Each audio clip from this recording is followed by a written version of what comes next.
بسم اللہ الرحمن الرحیم۔ السلام علیکم ورحمۃ اللہ وبرکاتہ۔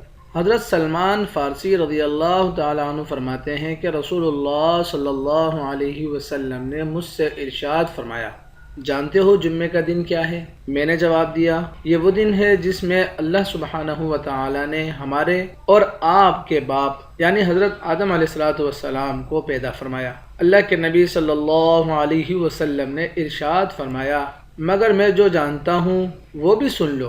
کیا فرمایا؟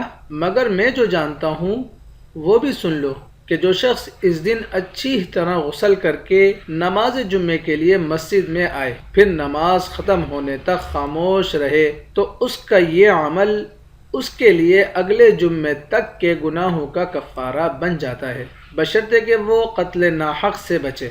مسند احمد کی یہ حدیث ہے۔ اللہ کے نبی صلی اللہ علیہ وسلم نے حضرت سلمان فارسی رضی اللہ تعالیٰ عنہ سے کیا کہا کہ جانتے ہو کہ میں جو جانتا ہوں وہ بھی ارشاد سن لو، میں جو جانتا ہوں وہ بھی ارشاد سن لو کہ جو شخص اچھی طرح غسل کر کے نماز جمعے میں تشریف لائے، پھر نماز ختم ہونے تک خاموش رہے اور خطبہ سننے کے بعد نماز کے بعد اپنے گھروں کو لوٹ جائے، تو اگلے جمعے تک کے گناہوں کا کفارہ بن جاتا ہے۔ تو دعا ہے کہ اللہ رب العزت مجھے آپ کو اس پر عمل کرنے اور آگے لوگوں تک پہنچانے کی توفیق عطا فرمائے۔ جزاکم اللہ خیر۔ السلام علیکم ورحمۃ اللہ وبرکاتہ۔